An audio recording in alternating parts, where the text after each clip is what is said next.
What's up guys? So walang kuryente ngayon dito sa amin. Tapos nung nakita ko tong mga flower horn fry natin kanina, bago ako lumapit, nasa ibabaw sa lahat. Diyan oh.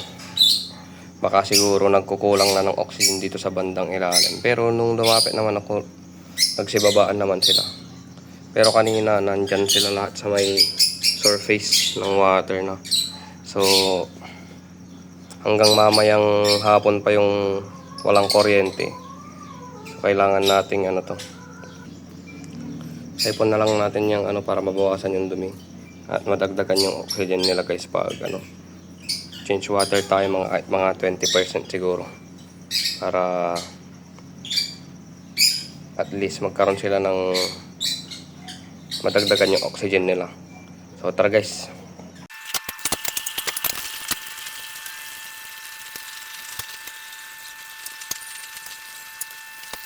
Ayan guys, nasaipon na natin lahat yung dumi. So, tatapakan natin ang water para para madagdagan yung dissolved oxygen ng tubig natin.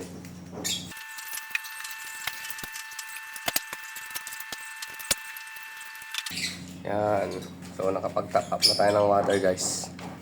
At least na bawasan natin yung dumi dyan at nadagdagan natin yung dissolved oxygen ng tubig natin. Ito lang naman kasi yung pinoproblema ko guys, kasi madami sila sa isang tank, tapos maliit lang tong tank na to guys. Bali 12 by 12 lang kasi tong size nito guys, kaya crowded sila dyan. Kung crowded na talaga sila dyan. So alagaan lang natin yung tubig, lalo pag ganitong pag walang kuryente. Sa ibang mga alaga ko naman wala namang naka-aerator, sila lang. Oh, puro walang aerator lahat yung mga flower horn ko guys. Kaya wala akong problema kahit mag-brown out. Itong mga fry ko lang yung problema ko pag ganitong brown out. Yan, kahit yung mga breeder ko guys, walang aeration lahat yan. Yan. No aeration. No aeration, no aeration. Lahat ng setup guys, no aeration lahat sila. Ayan. Itong mga flower horn natin dito, no aeration lahat yan.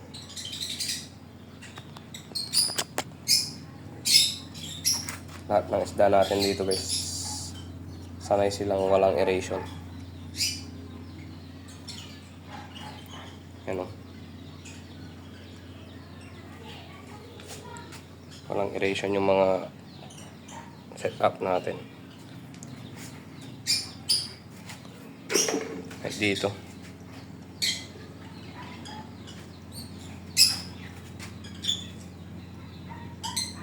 yan, wala silang aeration yung mga setup natin guys. So walang problema kahit na mag brown out. Ito lang ang problema natin, mga fry natin. So i-monitor natin to, kaso aalis ako, babalik naman ako mamayang hapon agad. Kaya sapat na siguro yung tinanggal nating tubig. At hindi na natin sila pakakainin guys, para di na madagdagan yung dumi. Mukhang okay naman sila guys. So okay naman tong mga isda natin. A few moments later. What's up guys? So ayun, di ako mapakali dito sa flower horn fry natin kasi aalis ako. Nung bago ako umalis, tinignan ko siya. Nasa taas na naman silang lahat. So ganito yung gagawin nating solusyon guys, para at least magkaroon sila ng oxygen sa tank nila. So ito yung gagawin nating solusyon guys sa ating magpapadrip tayo. Yung sariling tubig na rin nila ipapadrip natin para hindi aapaw yung tank nila.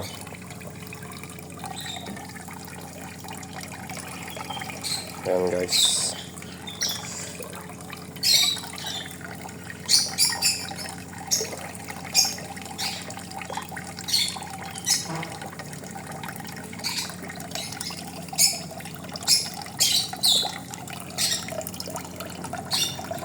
So ayan guys, ganyan.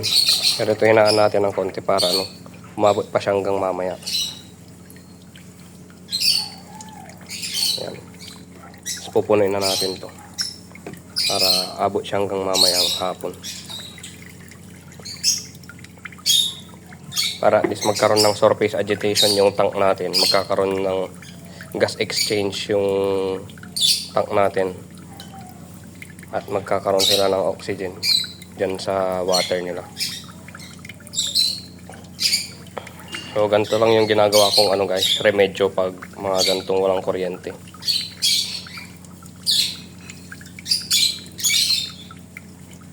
Nasa surface na kasi na naman sila nung pagbalik ko eh. Kaya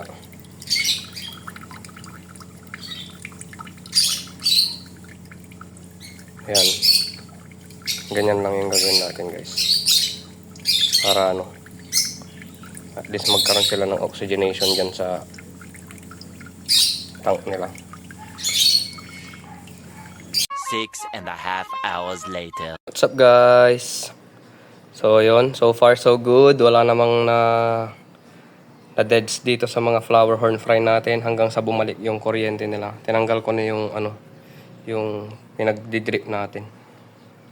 So yun guys, nakasurvive naman sila ng wala tayong casualty. Pero napansin ko dahil di ko na sila pinakain kanina, parang minukbang na nila yung mga snails natin oh. Wala nang laman yung mga snails natin. Taob na sila oh. Pati yung taob na yung tatlong snails natin. Dadalawa na lang yung tira. Ayun, tas ayun. Kinain na nila yung snail. Gutom na sila guys. So tara, pakainin muna natin sila. Yan guys, pakainin na natin sila.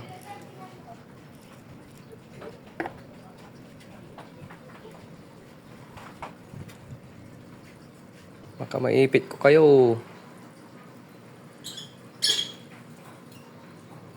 Sisiksikan na sila eh. Gutom na gutom. Gutom na gutom yarn. Gutom na gutom kayo.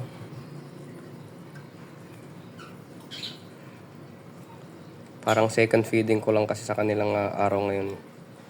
Second feeding na lang.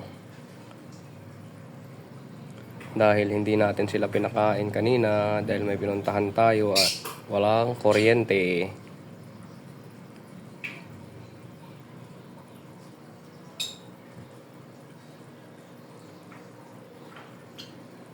Magtiis na lang kayo dito sa maliit na tank na to guys kasi malapit ko naman na kayong individual. Mababawasan na kayo dito.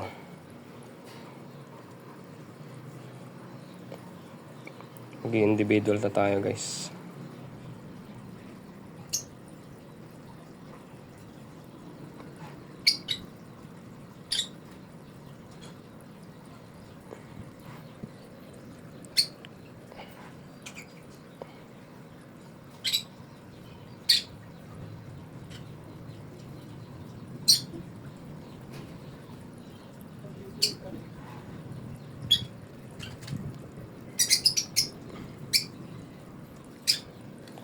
Ano guys, nandun na, lumubog na yung mga iba.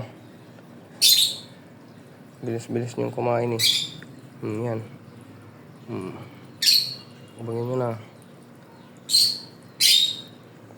Yan na sa baba oh, bumagsak no. Dito pa din kayo. Kala nila nandito pa yung pagkain oh.